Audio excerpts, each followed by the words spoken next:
Muy buenos días.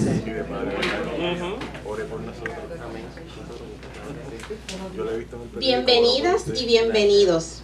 Es para nosotras un placer que ustedes estén pues aquí celebrando esta gran figura que es San Pablo para toda la Iglesia Universal. Así que vamos a aprovechar al máximo este espacio.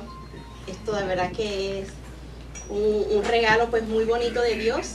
Así que aprovechémoslo al 100 porque San Pablo tiene mucho que decirnos a nuestra vida personal, a nuestro camino como iglesia y a nuestro camino como pueblo. Así que bienvenidos. Bueno, para no quitarles tiempo a ellos, pues nada, yo sé que le voy a dar las gracias más tarde, pero desde ya muy agradecida por la presencia de cada uno de ustedes aquí y por compartir esa riqueza que ya el Señor ha puesto en el corazón de cada uno de ustedes y esa pasión por San Pablo que cada uno vive. Así que con un fuerte aplauso iniciamos. Yo le he pedido al Padre que por favor, que deje, que mantenga esa imagen ahí, porque yo voy a orientar esto más desde la perspectiva de lo que implica dividir un cuerpo. Y desde esa perspectiva, lo primero que yo les quiero contar es una historia personal, muy personal. Cuando yo tenía 16 años, yo me fui a estudiar a la universidad en el estado de Maryland. Y llega una jovencita de un pueblo pequeño en Puerto Rico, de Camuy específicamente, a un contexto muy pluralista porque esas universidades tienen gente de todas partes del mundo. Y en particular a donde yo iba era una universidad dedicada a las artes. Por lo tanto, imagínense el contexto tan extraño que había allí. Así que mis compañeros yo tenía un compañero de Irán, varios compañeros de Corea, unos filipinos, varios judíos, yo la única puertorriqueña, más joven que todo el mundo, porque en ese contexto muchos estudiantes llegan a esas universidades especializadas después que han rodado el mundo y se han dado cuenta que no quieren ser médicos o no pueden ser médicos o no pueden ser abogados o no quieren ser abogados, entonces cambian de profesión. Así que generalmente mis compañeros eran ya de 25 a 30 y pico de años. Y en ese contexto me empiezan a preguntar qué religión yo era. Y desde nuestra realidad puertorriqueña, ¿qué es lo que uno primero contesta? Vamos a ver. Uno dice, ¿católico o qué? Cristiano. Ahí está la clave. Si yo le decía a ellos cristiana, que esa era la pregunta que ellos me estaban haciendo, ellos no entendían necesariamente lo que yo le quería decir. Yo le quería decir que una cristiana protestante.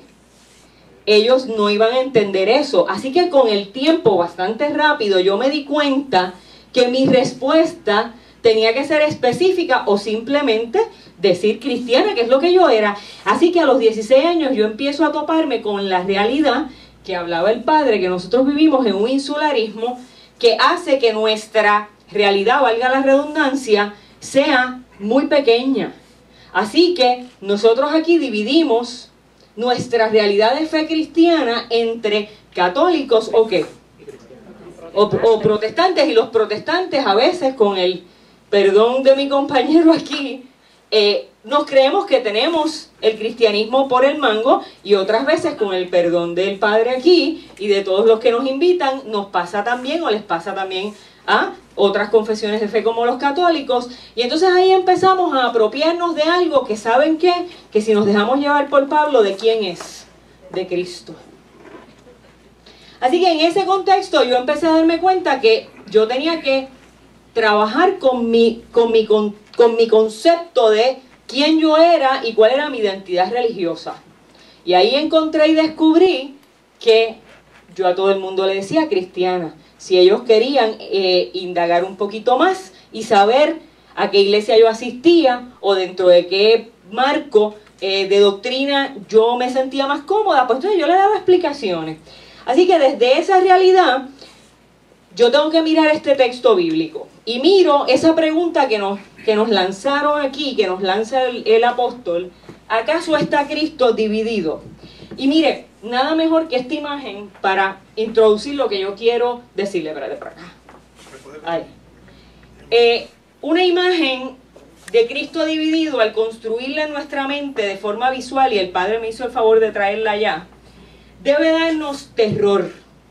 Míralo bien, obsérvalo bien. No es nada agradable. Imaginar a Cristo dividido es el comienzo que tiene Pablo ahí en ese capítulo 1, de empezar a trabajar con la metáfora de la iglesia como cuerpo de Cristo. Y Pablo desarrolla ese tema desde un marco de problemas, como ya le explicó el compañero, desde un marco de problemas en la ciudad de Corinto, y que dentro de la prosperidad que se alcanzó en ese entonces, ellos comenzaron, ese grupo, esa comunidad que era creciente, que era próspera, empezó a tener problemas. Y específicamente los problemas se daban desde el marco de ¿qué? De la diversidad de dones. Si usted sigue leyendo, es realmente la diversidad de dones una de las cosas que los divide. Unos somos maestros, otros profetas, por decirle un ejemplo. ¿Y qué pasaba? ¿Qué nosotros inferimos del texto? Que unos quieren sentirse ¿qué? Más importantes que otros. Y eso nos permite de alguna manera ir mirando e ir extrayendo del texto el énfasis o la influencia que demuestra ese texto paulino de la pluralidad del contexto de Pablo y de esa comunidad. Como diría el arzobispo africano Desmond Tutu, él adoptó un término de su contexto que se llama Ubuntu. En inglés le dicen, y me parece muy interesante esa manera de llamarlo, me, we, o sea, nosotros, yo, nosotros. ¿Qué? Yo soy porque tú eres. La iglesia, así como la vida, la sociedad y la humanidad, se complementan en la diversidad. Yo soy porque tú eres. ¿Qué quiere decir eso? Que una sola persona, y Pablo lo dice más adelante, no lo tiene todo, ni contiene todo, así como la iglesia es una en Cristo y como cuerpo de Cristo, pero no es una por su construcción humana. O sea, no somos un cuerpo por nuestra construcción humana, por esa visión homogénea de cómo debe ser el cuerpo de Cristo. Somos uno porque Cristo nos hace uno en el bautismo. Así que de ahí en adelante esa metáfora de Cristo como cuerpo, que la iglesia como cuerpo de Cristo va a ser la base fundamental o una de las bases fundamentales de la teología paulina. Podemos irnos por ahí, unos dicen que es la justificación por la fe, o sea, las bases de la teología paulina, pero sabemos que esta es una de las bases más importantes para ese desarrollo de esa teología. Así que no sería necesario que sigamos indagando o buscando en ese capítulo 1, o ir, lo que vamos sí a hacer, ir un poquito más al capítulo 12 y abundar sobre ese concepto para notar que un cuerpo dividido hace referencia a ¿qué? A un cuerpo desmembrado, a un cuerpo mutilado, a un cuerpo abusado, a un cuerpo incapacitado. Así que en cualquier contexto, mire, en cualquier contexto la mutilación es un delito, ¿cierto o no es cierto? Así que ¿qué estamos haciendo nosotros con el cuerpo de Cristo cuando lo dividimos? Mutilándolo. Y si en el contexto civil un delito merece juicio, ojo, cuidado con lo que nosotros estamos haciendo cuando mutilamos el cuerpo de Cristo. Y eso es, si usted lo piensa de esa manera, a mí me da escalofrío, yo no sé a usted. Es bello, es un escándalo. Es un escándalo mutilar el cuerpo de Cristo. ¿Cómo hemos? Entonces, la pregunta que me viene a mí y de la cual prácticamente continúo reflexionando sobre este pasaje es, mire, ¿cómo hemos de ser juzgados si usted y yo dividimos y por ende mutilamos el cuerpo de Cristo, privándolo de desarrollar y de alcanzar la plenitud de sus funciones en favor del establecimiento del reino de Dios y de la salvación de todo ser humano? Padre, estoy loca con esto de darle la espalda. ¿Qué? Así que debemos, y esto no lo vamos a trabajar ahora, pero yo creo que debemos profundizar en nuestro carácter personal, sobre todo los líderes de iglesia, en la envergadura, en lo grande y en lo profundo, que es dividir el cuerpo de Cristo. Así que para entrar en diálogo con mi tradición de fe. Yo quiero hacerlo desde 4 puntales particulares. Mi tradición de fe de niña nace desde el catolicismo, como es natural en la mayor parte de los puertorriqueños, y después desde una tradición wesleyana. Así que lo que son, por ejemplo, las iglesias metodistas, wesleyanas, nazarenas en Puerto Rico o en el mundo entero, parten de del mismo desarrollo, de la misma doctrina. Y yo quiero trabajar con lo que se llama el cuadrilátero wesleyano para terminar de formar este pensamiento. Mire, el cuadrilátero wesleyano es una reflexión que se hace de todo en la vida basado en 4 puntos básicos. 1, la Biblia. 2, la experiencia. 3, la tradición. Y 4, la razón. Y no se los estoy dando en orden valorativo, ¿sabe? Uno no es más que otro. Biblia, experiencia, razón y tradición. Así que vamos a mirar entonces desde la Biblia. Desde este marco, ese primer punto de partida que sería la Biblia, porque a mí sí me gusta coger ese, pero es personal, tomarlo desde ahí primero y darle el primer punto que sea la Biblia, nos confronta con textos tan desafiantes como este texto paulino.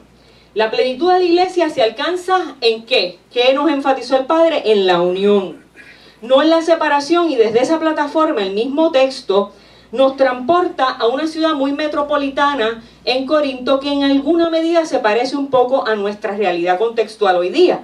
En San Juan usted tiene que tener acceso y que tener trato con gente de multiplicidad de principios religiosos, de cultura, de extracción cultural, gente de todas partes. Tenemos una gran comunidad de personas de la República Dominicana, de Cuba, de personas de musulmanes, etcétera, etcétera, etcétera. Podemos seguir hablando. Eso sin contar nuestra realidad bicultural, o sabrá Dios si bicultural se queda corto, porque nosotros tenemos influencias en nuestra sangre de todo. Norteamericanos, españoles, franceses, holandeses, africanos. Así que todo eso viene en nuestro paquete, que es más o menos en alguna medida la realidad de Corinto, donde se encontraba gente de diversas religiones y que por lo tanto era común una cosa que nosotros no tenemos en nuestra mente. Mire, ahí había gente de diversas tradiciones religiosas y habían cultos que la tradición les ha llamado paganos, pero eran predicadores itinerantes que pasaban por la ciudad predicando aquello en lo que ellos creían. Así que Pablo, cuando llega a Corinto, Pablo es uno más. Y nosotros nos equivocamos en pensar que Pablo llegaba y se paraba en una plaza y iba a correr la humanidad entera detrás de él. Pablo era uno más. Y en aquel contexto, que para colmo Pablo no estaba dentro de su territorio judío, pues él era el que de alguna manera podía ser considerado el raro. ¿Verdad que sí? Así que Pablo, ¿qué hace? Pablo se ubica en un contexto muy particular. Él de alguna manera enfatiza su predicación a los judíos convertidos. ¿Y cuál es la diferencia de un judío convertido y un judío punto plain, sin apodo? Los judíos convertidos no eran vistos bien por los judíos, porque en el judaísmo se prima la herencia religiosa, lo que viene como por la sangre. Por lo tanto, los judíos convertidos eran como unos judíos a medio pocillo, ¿verdad? Como que estaban unos judíos light. Me gustó ese. Así que Pablo era uno de muchos, nada particular. Así que se instala y enfoca sus cañones a los que de alguna manera recibían un poquito mejor lo que él tenía que decir. Y así, la evangelización en Corinto era una proclamación que para aquellos entonces podía considerarse universal, porque se daba en ese contexto de una ciudad metropolitana o cosmopolita. Por lo tanto, se proclama la buena noticia a personas, mire, de todas tradiciones religiosas que podían coincidir allí en aquella época. Y era lo que Alfonso Choquel llama anunciar la buena nueva a todas las naciones, experimentar el choque entre el cristianismo y el paganismo. Desde esa instancia, Pablo construye una visión de lo que eventualmente se conoce o se convierte en lo que usted y yo hoy llamamos cristianismo. Pablo construye esa visión desde un lugar muy importante, la pluralidad y la diversidad. Así es que se va construyendo la iglesia que nosotros heredamos del primer siglo, particularmente en Corinto. Por eso Pablo se le hace tan fácil mirar el grupo de creyentes que se va formando como una unidad diversa que va a cumplir propósito y misión, y que para eso necesita que sus miembros funcionen en plena armonía y en capacidad de todos sus miembros, aun cuando son diversos y con dones diversos. Y mira lo que dice, y entonces ahí tenemos que ir. Usted no puede trabajar por a veces leemos la Biblia y nos amarramos al orden, 1, 2, 3, ¿verdad? Como si las cosas hubieran pasado así mismo, 1, 2, 3, 4. Nosotros no podemos leer el 1 sin tener el contexto del 12, porque en el 12 Pablo nos explica lo que es el cuerpo de Cristo. Así que mira lo que dice el verso del capítulo 12, 18. Mas ahora Dios ha colocado los miembros, cada uno de ellos, en el cuerpo, oiga esto, esta es buena, como Él quiso. No como yo quise, no como quiere el Padre, no como quiere Edward, como ¿quién quiso? Como Dios quiso, como Cristo quiso. Porque si todos fueran, el verso 19, un solo miembro, ¿dónde estaría el cuerpo? ¿Usted se imagina uno de esos pedazos funcionando individualmente? ¿Ustedes se acuerdan? Y esto pues nada, esto va a revelar un poco mi edad. ¿Ustedes se acuerdan una serie que había? Mire que tengo el pelo negro, tengo como 4 canas nada más. ¿Ustedes se acuerdan? ¿Ustedes? No, este es natural. ¿Ustedes se acuerdan de una serie que había de Addams Family o algo? Que había en uno que le llamaban hand o mano, y la mano salía y caminaba solita por allí. Mire qué imagen. Eso es lo que pasaría. Eso funciona. Eso no funciona. Así que, y más aún, Pablo enfatiza en diversas ocasiones, tanto en Corintios como en Gálatas, que lo que nos hace un solo cuerpo es que el bautismo de Cristo a través del Espíritu Santo. Así que fíjense que él insiste que no es a través de la persona que te bautiza, no es a través del líder religioso que te bautiza, ni siquiera de sí mismo, que mira que él peleó para otorgarse el título de apóstol porque él no había conocido a Jesús. Y ni así, ni después de toda esa pelea y esa media mala crianza con los demás, él ni así se otorga el poder o la capacidad superior de ser el que determina quién es el partícipe de esa comunidad de creyentes a través del bautismo. Y dice en 1 Corintios 1:12, quiero decir que cada uno de vosotros dice, yo soy de Pablo, y yo de Apolo, y yo de Cefas, y yo de Cristo. ¿Acaso no está dividido Cristo? Fue crucificado Pablo por vosotros. Doy gracias a Dios que a ninguno de vosotros he bautizado. Y esa oración es la que más me impacta. Doy gracias a Dios que a ninguno de vosotros he bautizado. Porque así ninguno de ellos se iban a otorgar la superioridad. En otras palabras, si Pablo mismo no veía o no atribuía poder salvífico o una regla constitutiva de la membresía de la iglesia en manos de aquel de quien hemos sido bautizados humanamente, ¿no? Podríamos entonces hacer una relectura interesante del texto que podría leer de esta manera. Vamos a jugar con el texto.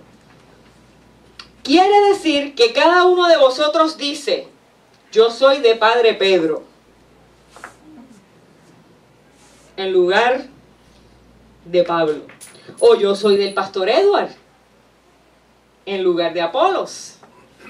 O yo soy de la Pastora Ibeliz, en lugar de Cefas. ¿Qué le parece eso? Eso no es lo que nosotros hacemos. ¿Ah? Eso no es lo que nosotros hacemos cuando tenemos la disyuntiva de qué bautismo es válido. si el de chiquitos de la Iglesia Católica o el de grande. ¿Y de quién dice el texto que es el bautismo?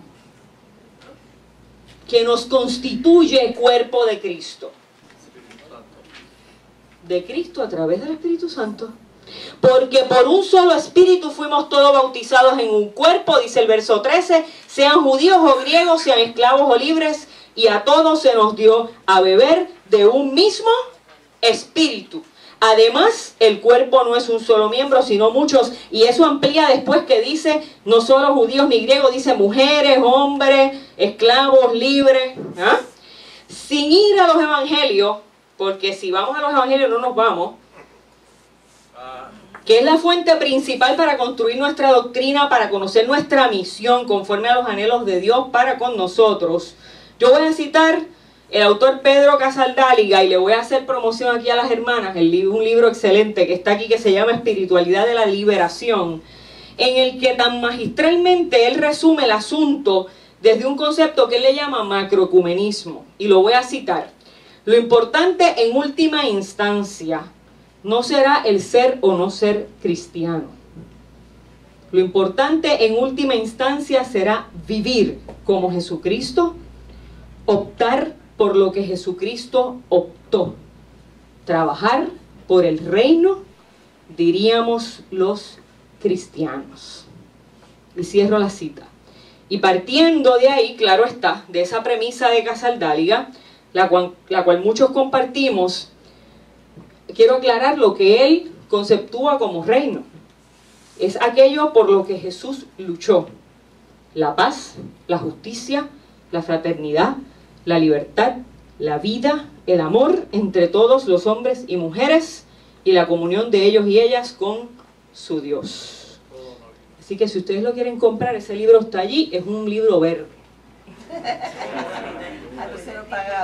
El segundo punto de nuestro cuadrilátero wesleyano, ya van más cortitas las partes, no se asusten, es la tradición. Y ahora visitando ese segundo punto, el de la tradición del cuadrilátero, que es la tradición, me lleva a lo que es, a uno de los puntos que está en el manual de la iglesia donde yo estoy trabajando hoy, que es la iglesia del Nazareno, y ellos le llaman el ADN de los nazarenos. O sea, quiere decir que eso va por ¿dónde? Por las venas. Y miren qué interesante, una frase simplecita, no le voy a hacer exégesis a esta frase. Los nazarenos saben que lo que los une con otros cristianos es más importante que aquello que los diferencia de ellos. Ya está. Eso no hay que hacerle mucha exégesis. Punto 3. La experiencia del cuadrilátero metodista. Más allá de la tradición religiosa, este punto, la experiencia, me lleva de alguna manera a revisitar mi vida, y ya yo les conté un poquito de ella. A eso le tengo que añadir que mi niñez de alguna manera fue formada en términos de la fe por la influencia de unas monjitas, de unas hermanas terciarias capuchinas, una de las órdenes de San Francisco de Asís. Así que desde esa experiencia yo aprendí y me formé y me enriquecí con varios principios de la vida cristiana que hoy para mí son innegociables. Cuando yo digo innegociables no quiere decir que yo lo haga perfectamente, ¿sabe? No hay forma. Pero que yo vivo una reflexión constante de tratar de hacerlo, de vivir así. Y uno es la justicia, y otro es la acción social, el trabajo social. Y el otro es, y este es el más difícil, ¿sabe? Este es un trabajo, la humildad religiosa. Y desde esa humildad religiosa es que yo abrazo el ecumenismo y el diálogo interreligioso, porque me permite de alguna manera mantener los pies en la tierra y confrontarme siempre ante el Dios de Pablo, ante ese Dios universal de Jesús, ese Dios de Isaías, ese Dios creador que abraza, que abarca toda su creación más allá de nacionalidades, de género, de afiliaciones religiosas, para encontrarse con nosotros y encaminarnos hacia Él. Y en esta línea, la sustancia de lo que hoy es usted y de lo que hoy usted y yo llamamos cristianismo, existía y estaba presente desde los orígenes de la humanidad, solo que fue manifestada a nosotros en el misterio de la encarnación cuando Cristo se hizo carne. Esto también lo dice Casaldáliga. Oiga qué interesante. la sustancia de lo que hoy es, de lo que usted y yo llamamos hoy cristianismo, mire, ya existía. Si nosotros creemos en lo que dice Juan, que en el principio era ¿quién?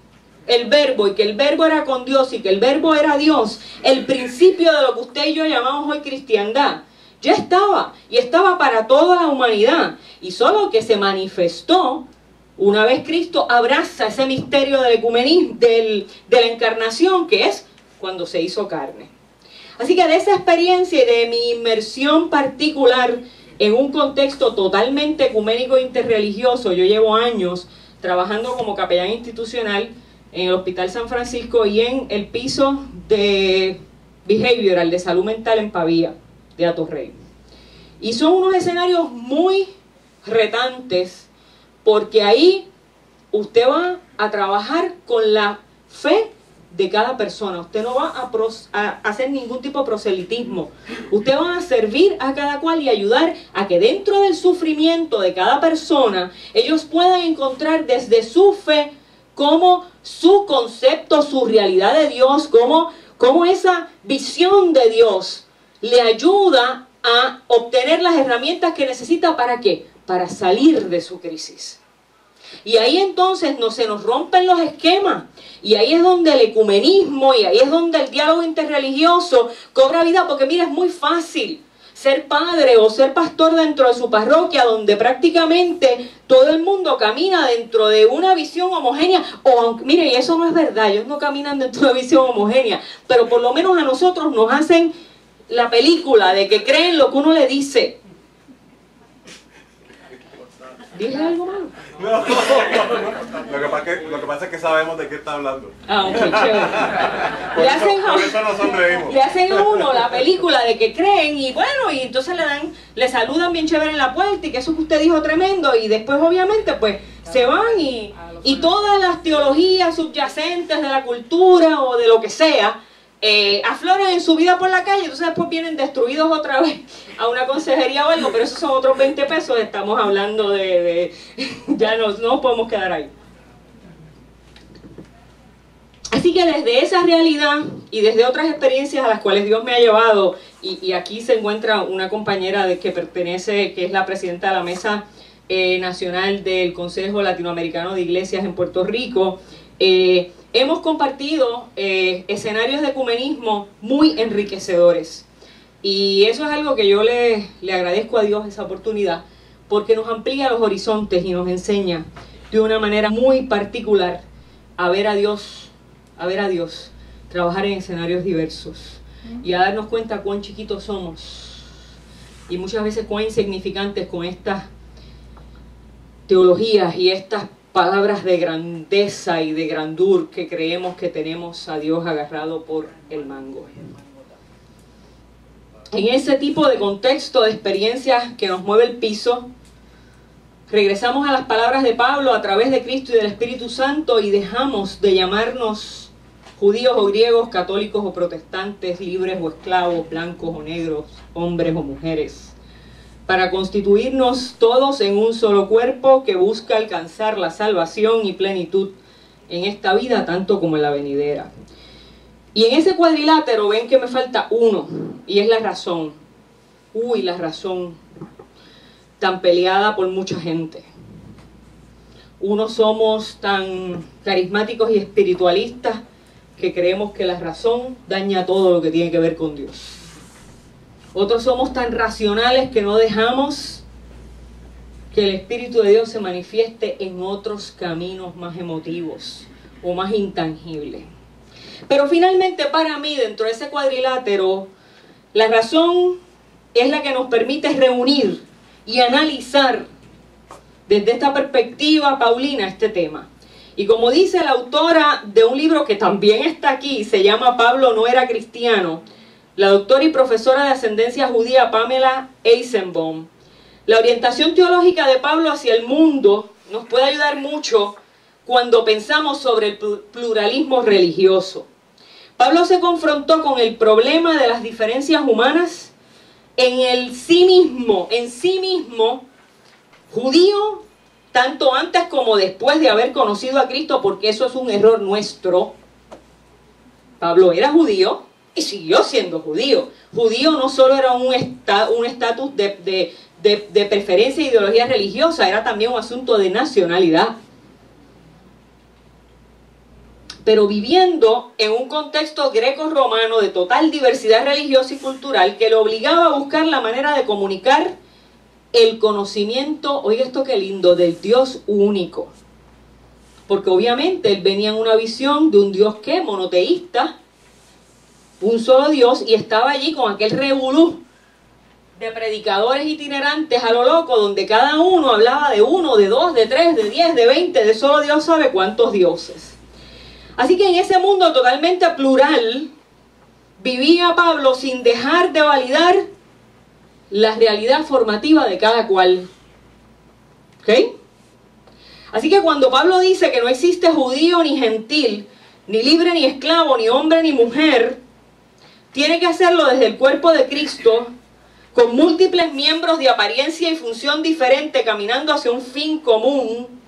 Pero escuche bien, para invalidar la superioridad de uno de esos miembros, para enfatizar en la igualdad y la unión en propósito, aún en medio de la diversidad, y más aún enriquecidos con dicha diversidad que nos proporciona dones y talentos diferentes para aportar a la iglesia en la unidad de Cristo. O sea, si él decía no hay hombre ni mujer, no hay libre ni esclavo, eso no quiere decir que ahora estamos como en una diáspora, como en un espacio liminal ahí que usted no sabe qué es, si libre, si esclavo, si hombre, si mujer. No, siguen habiendo libres y esclavos, y siguen habiendo hombres y mujeres, y siguen habiendo judíos y gentiles. Eso no es, no malinterprete, no leamos el texto literalmente. Lo que dice es que no hay superioridad ni de uno ni del otro, porque todos somos importantes dentro de nuestra realidad, dentro de nuestra diversidad, de nuestras características individuales, para conformar el cuerpo de Cristo, que no tiene rostro femenino, ni tiene rostro masculino, ni es negro, ni es blanco, ni es amarillo, ni es rojo, ni es japonés. No es nada de eso, es lo que somos nosotros en una comunión de seres individuales con valores, con dones, con talentos, con cosas que aportar los unos para los otros, sobre todo para la iglesia como comunidad de fe que se supone que camine al unísono para transformar el mundo. Y con esto concluyo citando una vez más a Pedro Casaldáliga: Dios no es racista, ni está ligado a etnia o a cultura alguna. Y yo le voy a añadir, con el respeto de don Pedro Casaldáliga, que Dios tampoco está ligado a religión alguna. Dios no se da en exclusividad a nadie. La revelación de Dios rompe los muros del Dios judío y nos manifiesta al Dios universal. Señor me los bendiga. Amén.